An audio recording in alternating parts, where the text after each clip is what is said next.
Coming up on MHS1, we take to the skies. We highlight homecoming week. And we say goodbye to Facebook. And it's all coming up on MHS1.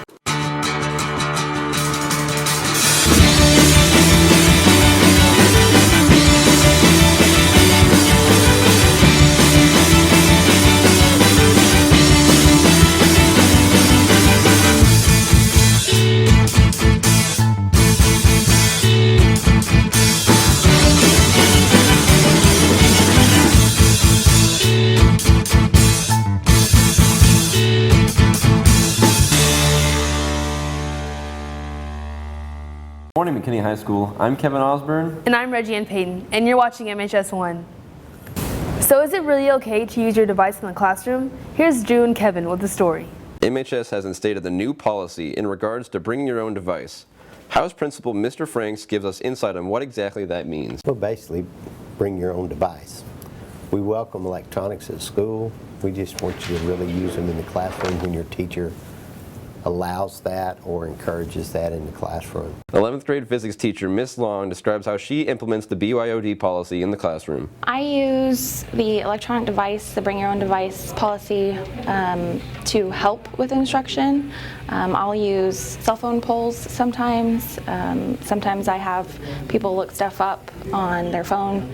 Majority of students believe it's a new fun way to learn in the classroom. I think it's fun because you get to sort of like use your phones in class and it's allowed, and you get to answer your questions without feeling like someone's going to yell at you for having the wrong answer. This has been Kevin Osborne and Drew Umberger reporting for MHS1. Aviation is taking flight this year. Here's Sarah and Brandon with the story. This is MISD's second year to offer the aviation program to high school students. We met up with the aviation class's ground instructor to find out more about what aviation has to offer. What we offer is an opportunity to learn about aviation. We learn about opportunity to get flight experience, and what we also do is we provide an opportunity for life lessons regarding independence, critical thinking skills, things that they can take not only to airplanes, but they can apply it to their entire lives. On Saturday, October 6th, the aviation class took a field trip to the Alliance Air Show in Fort Worth, where aviation students could talk with pilots, meet with vendors, and watch flyovers. And on October 7th, Colby Barcy became the first person in McKinney ISD to go on his first solo flight. My favorite part is probably just the free feeling you get whenever you're flying. There's not very many restrictions, and it just feels good. It's an opportunity to do something that will impact your life for as long as you live. It's a wonderful experience. Once you've been in an airplane and had an opportunity to experience flight, you never want to do anything else. This has been Sarah Appleby and Brandon Portillo reporting for MHS1.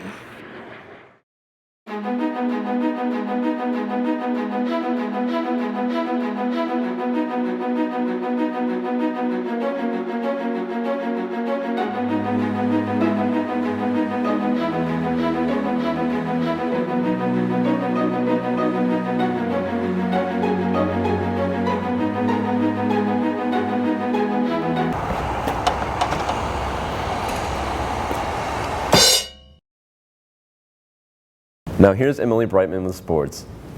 Thanks, guys. Tonight the volleyball girls play Allen at 6. Come support our Lionettes to victory. Last night the Lions came out on top against Plano Eastern Homecoming. Here's Brian and Brock with a story on what they do to prepare. Besides practicing every day, we asked the McKinney High football team what are some traditions the coaches and players have before every game. As far as what we do with the players, Coach Smith's a great motivator, and Coach Smith does a lot of things with the kids as far as motivational and talking to them, and I'd mentioned visualizing, and we encourage the kids to visualize their jobs on Friday night as well. We'll talk to our players, and I take my kids and I sit them down and we talk about just game plan, finalizing some of those details, but more than anything, just talking to them about the speed of the game and how fast they need to play. Our team likes to pray before the game.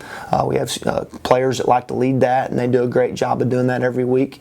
And as a coach, as a staff, we pray before we go out there. As a staff, we want to make sure that we're all on the same page, and we talk before we actually get out there as a staff, and those types of things. So those are just a few things that we do every week. We also asked the coaches what are some personal things they like to do before the game. I like to put my headphones in and listen to some music that's encouraging to me, and just visualize Friday night, the first 10, 12 plays, the first series, the first drive, and get those things lined out in my head. It's alone time basically right before the game. Sometimes you could pray, you could just get focused, you could listen to your music, you could do whatever you do. I like to see my wife in the stands before we play, and wave at her or see her in the stands when I walk out there. I do that a lot. While the coaches prepare for the game, Coach Smith told us a little bit about team dinner. That's really the team. The coaches usually are coaching games or are off working at that time, and so it's just a time for our team to go to usually a player's parents' house, and they have pasta and food and stuff, and really it's just time for them to not just eat some good food and load, with carbohydrates and good food, but it's also a chance for them to hang out and spend time together. We have an FCA game day speaker that comes and has an optional meeting for guys that want to listen to FCA game day message and things like that. So our guys do that. We have some rituals, in the locker room. We walk the field as a team. We link arms in the goal line and then we walk down the field. We freestyle to get crunk before the game. It makes us hype before the game so we can get out there and smash some heads.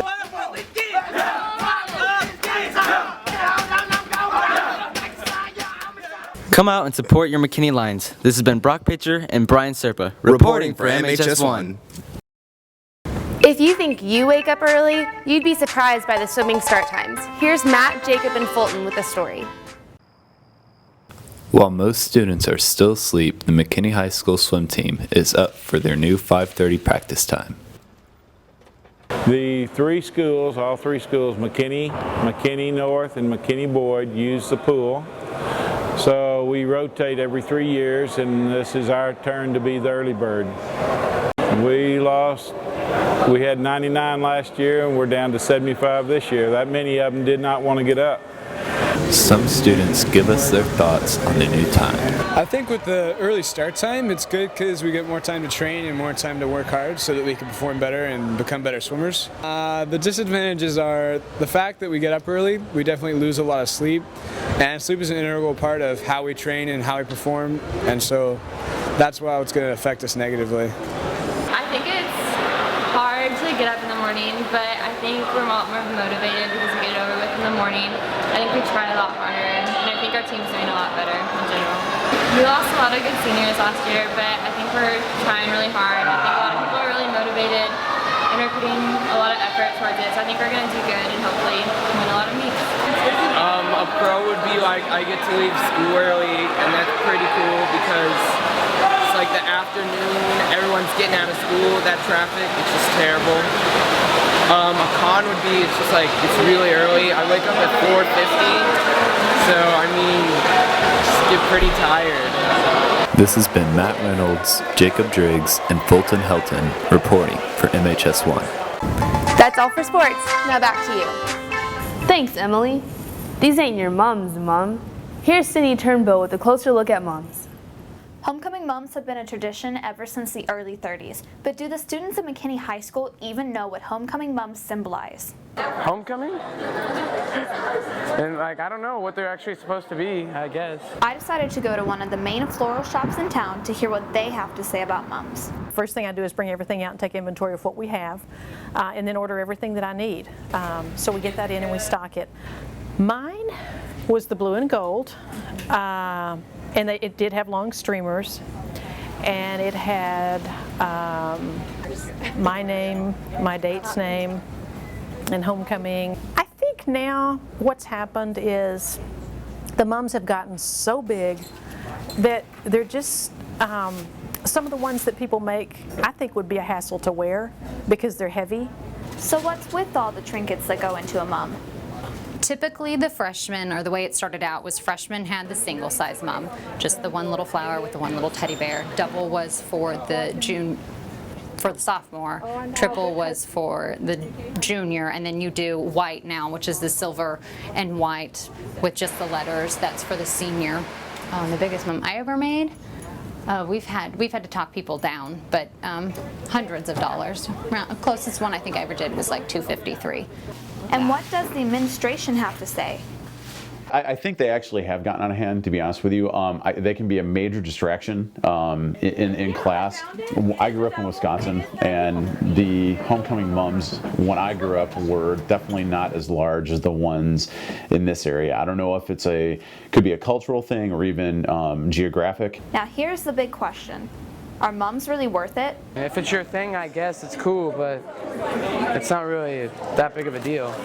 I'm Cindy Turnbow reporting to you for MHS1. Swag, property obtained by theft or other illicit means.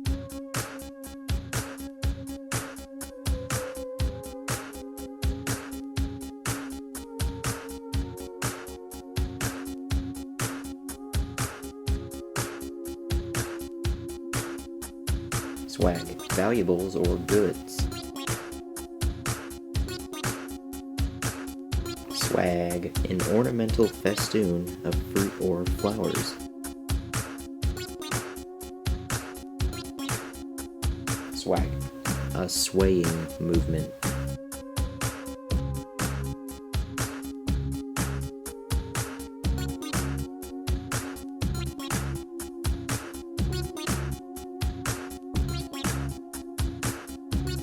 If you are not using swag correctly, try to avoid it in everyday conversations.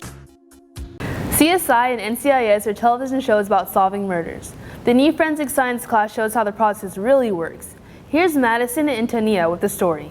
Many of you know about astrology, biology, and physics, but what about forensic science? A new fourth year of science has been added to McKinney High. The class got started because we were looking for a science class that would show chemistry in its more advanced state and an application to chemistry. If you aren't interested in a basic science class, then forensic science will be a perfect class for you. This year I actually got a great opportunity to co-teach the forensic science class, which is really exciting because we're catching a lot of kids that aren't really into the biology or into the chemistry because we're kind of getting them excited about the criminal justice part of it. So it's a really exciting class. We get to do crime scenes and we get to have more hands-on experience with it, and it lets us learn what people who actually go out and do this every day have to do, and it makes class just more fun and entertaining. This has been Matheson Gocher and Tania Conley reporting for MHS1. Living in the South has its perks. Here's Alex, Bo, and Ty with more. Today we're going dove hunting, and if tune in to see how the best. I'll give you the best tips on how to shoot the most dove out of group with your friends. All right. Find a good place to sit.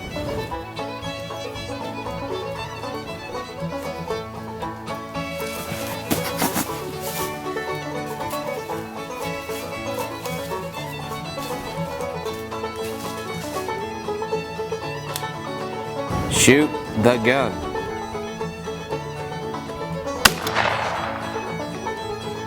It is important to always practice safe gun shooting.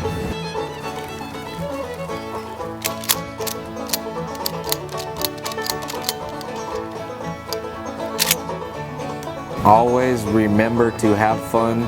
It's a good time to have a good time. Take a break if you need to take a break.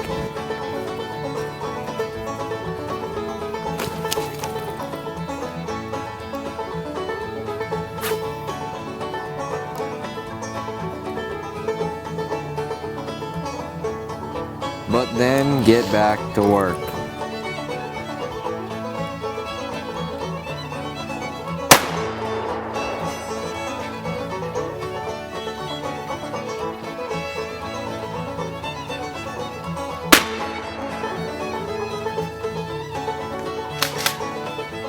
Now you know how to be a successful dove hunter.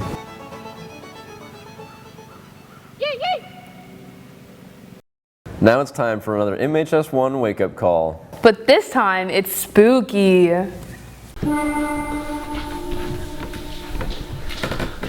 We relive fears of MHS1 wake-up call. Terrible thoughts of zombie-like people rising at dawn.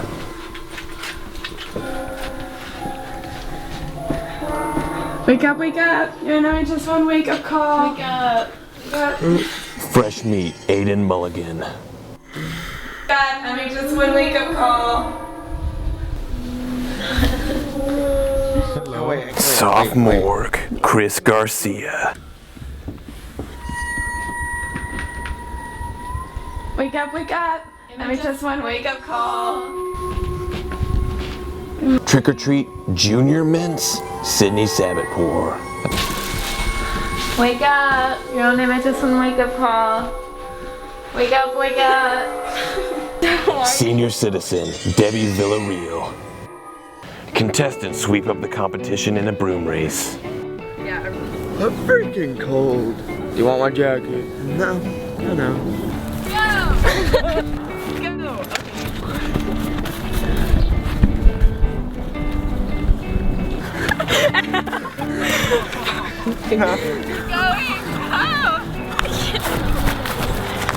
I'm hungry, so I'm gonna make it too. Contestants bob for apples.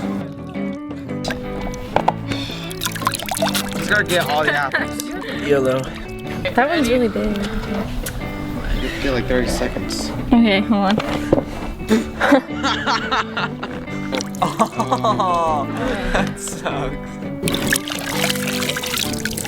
Okay, where is it? Oh, Chris. Okay. Contestants transfer candy corn from one cup to the other. It's like just for the first set? Oh my god.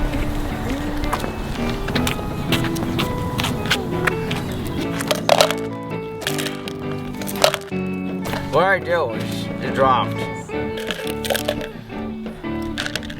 Wait, do you cut it from the bottom or the top? Like the bottom. Contestants carve the best jack-o'-lantern.